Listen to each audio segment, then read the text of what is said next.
Welcome to EPG Pathshala. Dear students, today we are going to discuss on hydrogen as a fuel for future and fuel cells.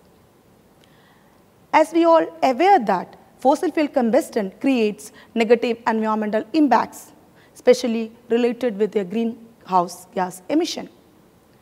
Hydrogen is universally accepted as a best preferred alternate to this fossil fuel because of its cleaner nature with no greenhouse gas emissions, and also it has potential energy carrier. So in this module, we will be going to discuss on why this hydrogen is an efficient fuel for the future, what are the properties of hydrogen, what are the hydrogen production processes. We will also see what is the fuel cell, what are the different types of fuel cell, what is the working principle of it, also the microbial fuel cell and its types. Hydrogen is the simplest and most abundant element in the universe. The richest source of hydrogen is the water. Fossil fuels like petroleum, natural gas, coal and biomass are used as major sources for hydrogen production. It is a renewable energy resource, environmentally safe and can directly utilized for different types of fuel cells. Nowadays, it is used in portable electronics, power plants and in specially designed IC, internal combustion engines. The hydrogen and oxygen are the main fuel and oxidant which is used in most of the fuel cells. Let's see what are the properties of hydrogen. In this table, you can compare the properties of hydrogen with natural gas, petrol and LPG. You can see the heating values of hydrogen is very higher than the other fossil fuel. The lower heating value of hydrogen is 121 megajoule per kilogram, while higher heating value is 141 megajoule per kilogram. Now, coming to hydrogen production processes. The commercial hydrogen production technologies are catalytic steam reforming of the natural gas, naphtha or other hydrocarbons, partial oxidation of hydrocarbons, gasification of coal, etc. Most of the hydrogen in nowadays are produced in this world by the process of steam reforming and the water gas shift reaction, or as a byproduct of petroleum refining and the chemical production. If you see the contribution of this production process, you can say that the hydrogen production from natural gas, heavy oils and naphtha, coal are 40%, 30% and 18% respectively, while the contribution of the water electrolysis is 4% and from biomass is only 1%. So we have seen the conventional technologies for hydrogen production are steam methane reforming, that is SMR, partial oxidation, autothermal reforming, methanol reforming, ammonia cracking, thermocatalytic cracking of methane and novel reformer technologies are available. While the methods such as biomass gasification or pyrolysis, thermochemical and electrochemical splitting of the water and the biological fermentation are under development. Now, we will see in detail the most commercial way of hydrogen production, that is by the steam methane reforming. This process consists of two steps, that is reformation of natural gas. So the first step of SMR process involves methane react with steam at a higher temperature of 750 to 800 degrees Celsius to produce syngas or synthesis gas. It's a mixture of hydrogen and carbon monoxide. In the second step, which is shift reaction, which is known as water shift reaction, water gas shift reaction, the carbon monoxide which is produced in the first reaction is reacted with steam over a catalyst to form hydrogen and carbon dioxide. This process occurs in two stages, which consists of high temperature shift at 350 degrees Celsius and a low temperature shift at 190 to 210 degrees Celsius. Now, the hydrogen which is produced by this SMR process includes very small quantities of carbon monoxide, carbon dioxide and hydrogen sulfide as impurities. So, depending upon the use, it may require further purification. And the primary steps for purification include the feedstock purification, which removes poisons, which including the sulfur and chloride, to increase the life of downstream steam reforming and other catalysts. And the second one is the product purification, that is, in a liquid absorption system, carbon dioxide is removed. The product gas undergoes a methanation step to remove residual traces of carbon dioxide. So, the product purification is done after the process, while the feedstock purification is done before the process. New SMR plants utilize a pressure swing absorption unit, instead producing a 99.99% pure product hydrogen. Next is the electrolysis of water into hydrogen and oxygen with the help of electricity occur. In partial oxidation of heavy hydrocarbons, the hydrocarbon fuel, which can be natural gas, heavy oil, solid biomass or coal. These reacts with limited supply of oxygen. But in this method, it produces carbon dioxide as primary byproduct. In gasification or partial oxidation of coal, it is used to produce syngas. The coal is ground to a fine powder and then mixed with water to create a 50 to 70% solid content suspension, which is suitable for pumping and production of hydrogen. In this process, the maximum limit for the ash content of coal for the gasification in gasifier is 40%. In integrated gasification combined cycle for this Indian coal are under development, which improve its efficiency. Now, we will see in detail the hydrogen production from biomass. Biomass absorbs as much carbon dioxide from the atmosphere during its growth and is released during the conversion to hydrogen. It would be possible to sequester this carbon dioxide from the pressure swing absorption unit, which is resulting in a hydrogen process with a net negative carbon dioxide emission. It can be produced, or the feedstock can be used like energy crops, which includes herbaceous, woody and industrial, agricultural, aquatic crops, which are mainly related with the energy purpose. Agriculture residue and waste, which include the crop residue and the animal waste. Forestry waste and the residues, which include the mill wood waste, logging residues, tree and shrub residues. Industrial waste also used for hydrogen production. Municipal solid waste and even sewage sludge can be used for the hydrogen production. Let us see what are the different routes of hydrogen production from biomass. You can see in this flow chart, the biomass can be converted to hydrogen by means of thermochemical and biochemical ways. Under thermochemical conversion routes, they include pyrolysis and gasification, while in the biological conversion routes are biophotolysis, can be direct or indirect, dark and photo fermentation. Now, what are the thermochemical hydrogen production process? There are 4 thermochemical processes which are generally used for the energy production from biomass: combustion, direct liquefaction, pyrolysis and gasification. Among all these, pyrolysis and gasification are commonly used for hydrogen production. Hydrogen production from the biomass pyrolysis. The biomass pyrolysis occurs at a temperature of 650 to 800 Kelvin at 0.1 to 0.5 megapascal in the absence of air. The biomass is converted to liquid oils, solid charcoal and gaseous compounds by the pyrolysis process. Depending on the used technique, the products are 35% charcoal, 35% liquid distillate and 30% fuel gases, which include carbon monoxide, methane and hydrogen. As the products are mainly charcoal in the slow process, it is not normally considered for the hydrogen production, and mainly we follow the fast pyrolysis in the hydrogen production, which is a high temperature process in which biomass feedstock is heated rapidly in the absence of air to form vapor and subsequently condensed to a dark brown mobile bioliquid.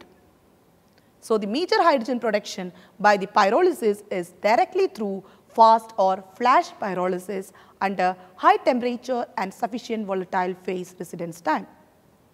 You can see in this equation, the biomass plus heat produces hydrogen plus carbon monoxide plus methane and other products. Methane and other hydrocarbon vapors which are produced and steam reformed for more hydrogen production.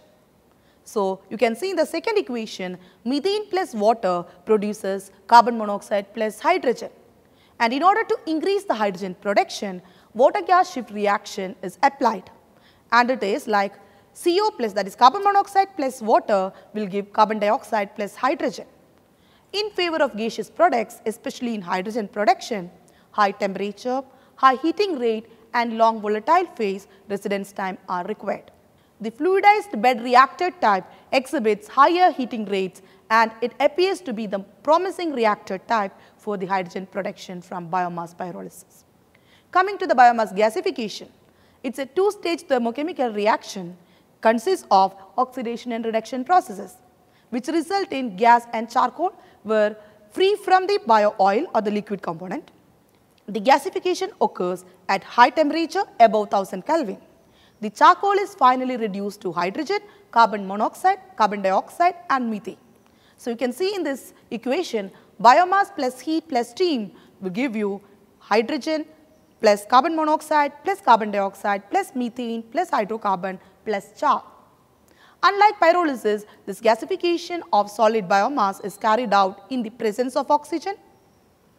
Besides gasification, it aims to produce gaseous products, while pyrolysis aims to produce bio-oil and charcoal.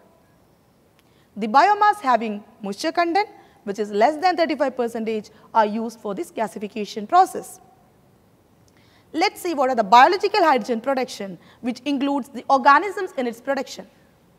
They are biophotolysis and the fermentation process. Biophotolysis of water. In this hydrogen production, this is mainly by using the green algae and blue-green algae, which is cyanobacteria. These are used for splitting the water and hydrogen is produced in it. And this is based on the concept of biophotolysis of water with the formation of oxygen and hydrogen. It can be direct biophotolysis or indirect biophotolysis. In direct biophotolysis, hydrogen is directly produced from water and sunlight. The solar energy is directly converted to hydrogen through photosynthetic reaction with the help of iron hydrogenase enzyme. It is similar to that of the photosynthesis by the plants and the algae, green algae. In this, the reaction is like this, water plus light energy, it produces or the water is split into hydrogen and oxygen directly. We have seen the next type as the indirect biophotolysis. In this method, it involves the separation of hydrogen and oxygen evolution in two separate processes or two separate stages, which is coupled through the carbon dioxide fixation and the evolution. The cyanobacteria have the unique characteristics of using carbon dioxide in the air as a carbon source and solar energy as the energy source. So, some cyanobacteria which are capable of indirect biophotolysis, in which cells use carbon dioxide for the fixation along with oxygen release and further use this carbon fixed for the hydrogen production. So, this process involves separation of hydrogen and oxygen in two different stages. You can see these reactions as water plus carbon dioxide in presence of light energy produces C6H12O6, which is a carbohydrate which is glucose and which is a carbon fixed one along with the oxygen. And in the next step, this C6H12O6 reacts with the water and light energy to produce 12 moles of hydrogen and 6 moles of carbon dioxide. Now, in biophotolysis, we have seen direct and indirect biophotolysis where the splitting of water occurs. And in the next process, that is the fermentation process, here it can be photofermentation or dark fermentation. In photofermentation, it is carried out by the photosynthetic bacteria. This bacteria produce hydrogen from organic substrates that are catalyzed by nitrogenase enzyme in nitrogen deficient conditions in the presence of light. So, the equation is like this, C6H12O6, that is the organic substrate, plus water plus light energy produces 12 moles of hydrogen and 6 moles of CO2. Here the light energy is very much essential, and that is why the delta G0, which is the free energy, is positive. In photofermentation, you have seen 1 mole of glucose produces 12 moles of hydrogen. In dark fermentation, it is a anaerobic process that produces hydrogen from organic substrates without light. In this fermentation, the organic substrates are butyric, lactic or acetic acids which can be used for the hydrogen production. The majority of microbial hydrogen production is driven by the anaerobic metabolism of pyruvate, which is formed during the catabolism of various organic substrates.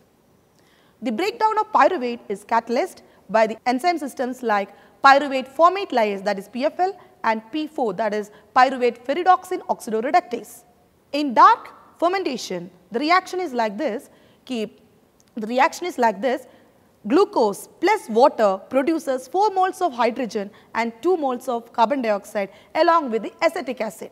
So, you can see C6H12O6 plus 2H2O gives 4H2 plus 2CO2 plus 2CH3COOH along with the negative value for the free energy.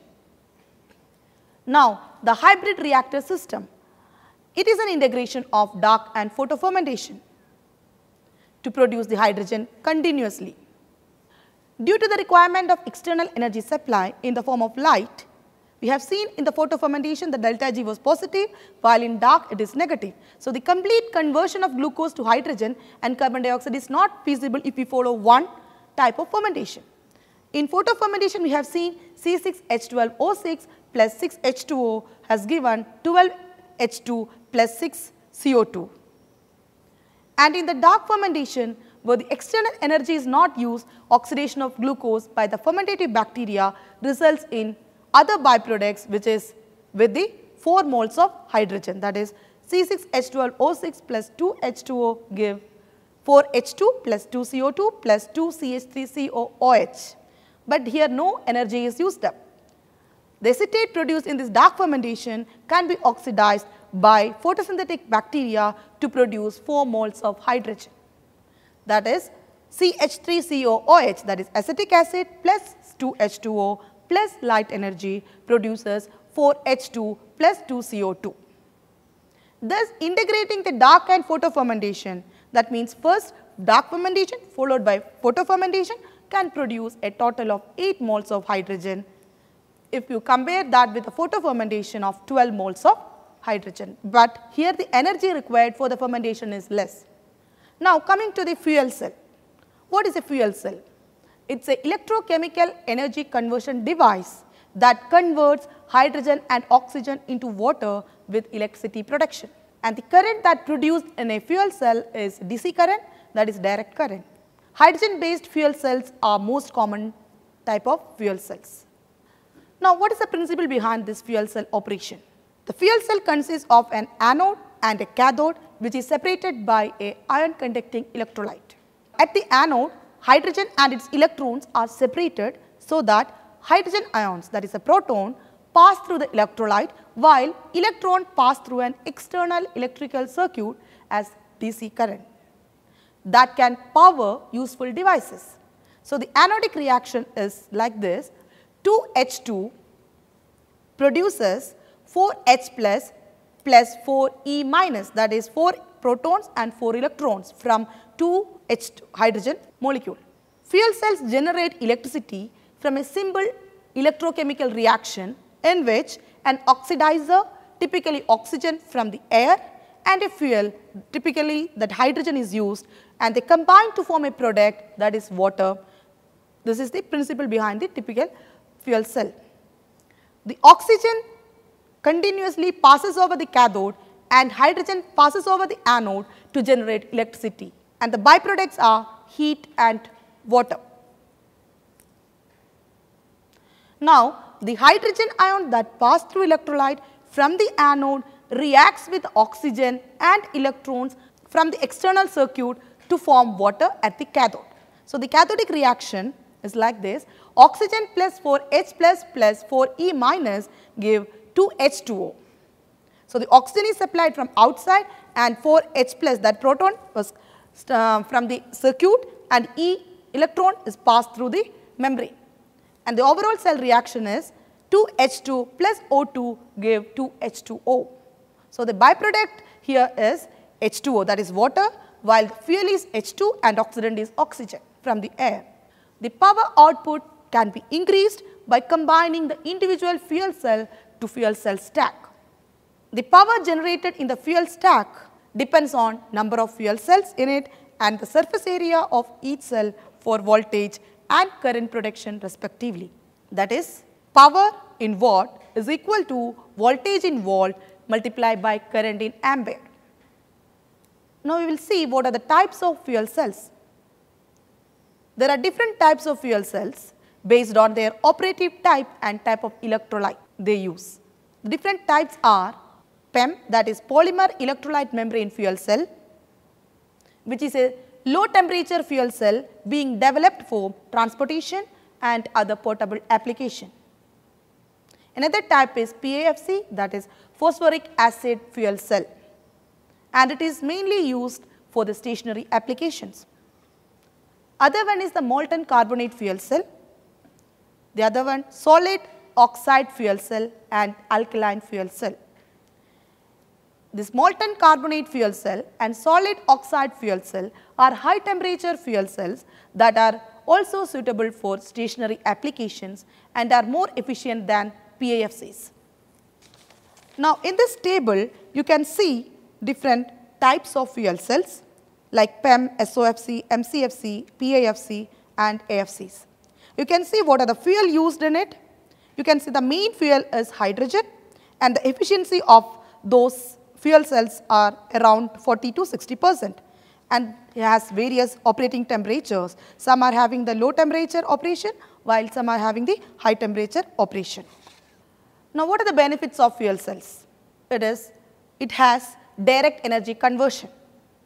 Most fuel cell attributes on direct electrochemical power generation, that is without any combustion.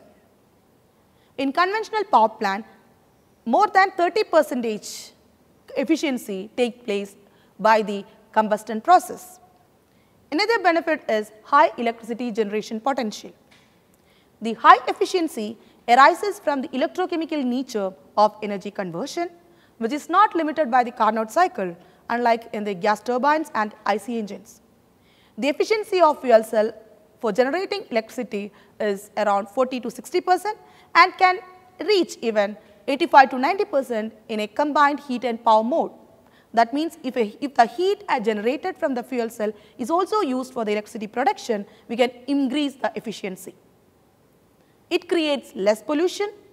The only emission from the fuel cell is water.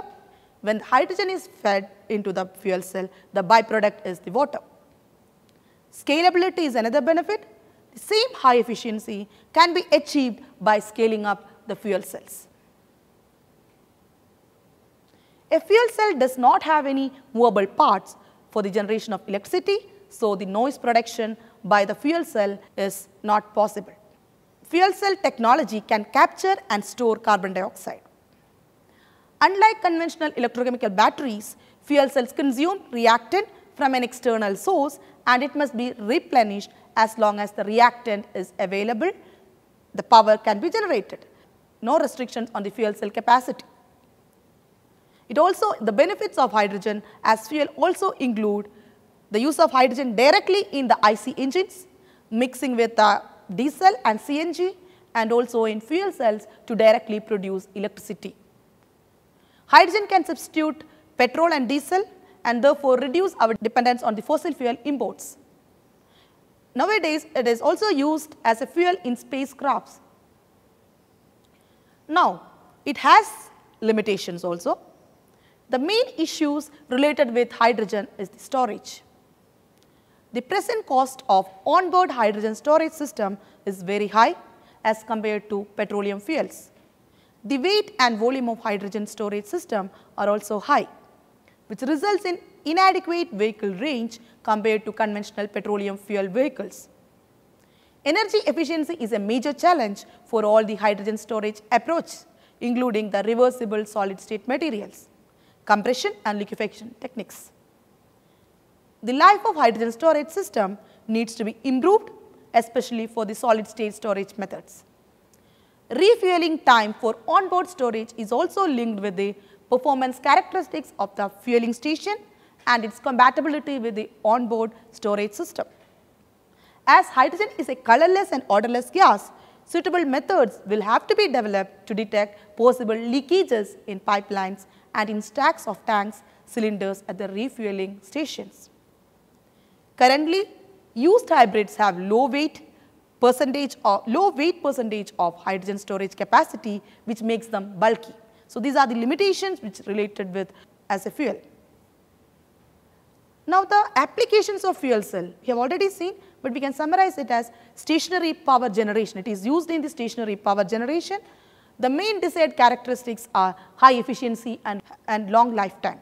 Their power generation capacity ranges from a few hundred kilowatt to several megawatt. More than 2,500 fuel cell systems have been installed all over the world, especially in hospitals, nursing homes, hotels, office buildings, schools, utility power plants, either connected to electric grid to provide supplemental power or as backup assurance for critical areas, or installed as a grid independent generator for on-site service in areas that are inaccessible by the power lines.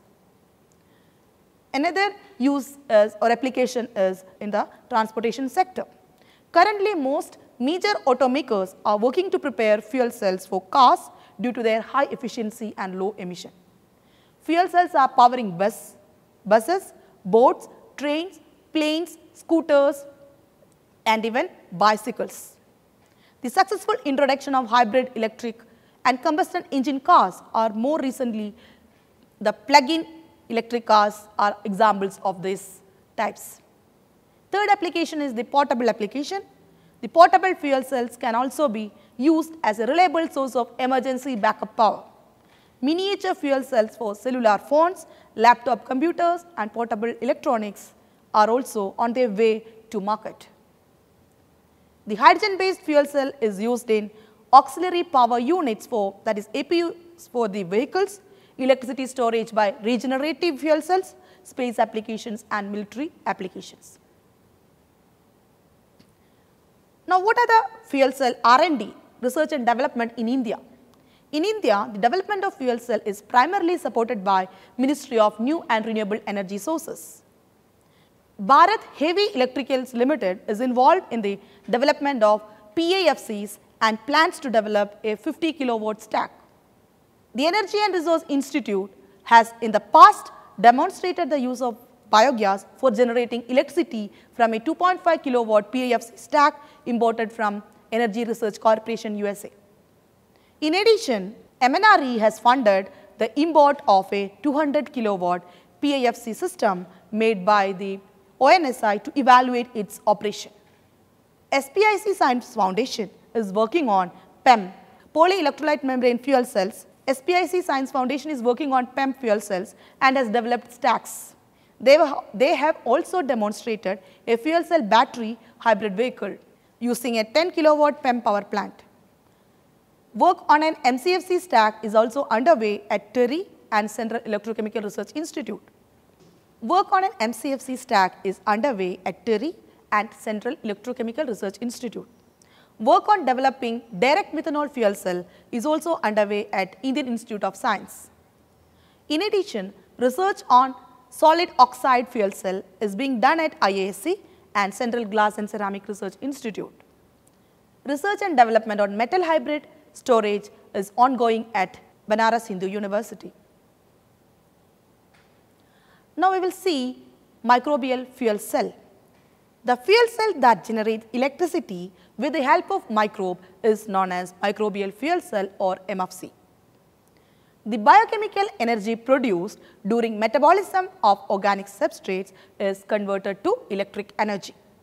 MFC consists of anode and cathode separated by proton exchange membrane, and both electrodes are connected by an external circuit. At the anodic chamber, the oxidation of organic substrate in the oxygen by the respiratory bacteria generate electrons and protons which are carried to cathode through circuit and the membrane respectively. the principle of the microbial fuel cell. The anodic and cathodic reaction of a microbial fuel cell working with acetate along with external supply of around 100 milliwatt is as follows. In anode, acetic acid is there, and anode acetic acid plus water give 2 CO2 plus 8 H plus and 8 electron. And this at the cathode 8 H plus 8 electron produces H2. The types of microbial fuel cells. There are two types of microbial fuel cell, mediator-based microbial fuel cell and mediator-less microbial fuel cell. In mediator-based microbial fuel cell, the microbes produce soluble redox compound such as quinones and flavins or exogenous mediator such as dye, that is neutral dye, methyl blue, anthraquinone 2,6-disulfonate or metalloorganics to carry electron between respiratory enzyme and anode surface. Examples for this mediator-based hydrogen production are Klebsiella pneumoniae, Erwinia dissolvent, Proteus mirabilis, which are involved in the mediator-based MFCs. The second type is the mediator-less MFCs, in which the direct electron transfer to anode by bacteria require a physical contact with the electrode for the current generation. The electrochemically active proteins such as the cytochromes and other outer membrane, electrochemically active proteins such as the cytochromes on the outer membrane transfer electrons directly to anode. And the examples of these mediator-less hydrogen production by the microbes like Aeromonas hydrophila, Geobacter metallireducens, Geobacter sulfurreducens, Rhodophyrex ferrireducens, Shivanella putrefaciens, etc. So far we have seen the high efficiency and the lack of emission make hydrogen as an alternate fuel and as a fuel in fuel cells. The emerging hydrogen production technologies may provide low-cost clean hydrogen in the future for the automobiles and power generation. And in this module, we have seen why the hydrogen is used as an efficient fuel for the future, what are the properties, mainly the high calorific value in comparison to the other fossil fuels like petrol, natural gas, etc. We have seen different hydrogen production processes like SMR, that is steam methane reforming, electrolysis of water, and also the biomass-based hydrogen production. It includes the thermochemical and biochemical processes, which includes the thermochemical and biochemical processes. Like in thermochemical process, we have learned about the pyrolysis and gasification. In biochemical process, we have seen the biophotolysis, which is direct or indirect, and the fermentation, which is dark or the photofermentation. And we have seen how much hydrogen is produced from the different types of fermentation. We have also seen the fuel cells. What is a fuel cell?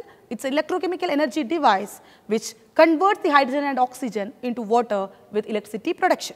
We have seen different types of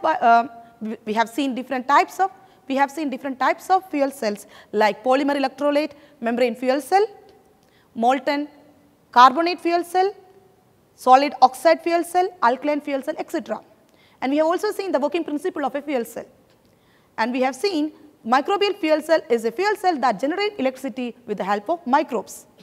And there are two types of microbial fuel cell, which are mediator-based and mediator-less microbial fuel cell. Thank you.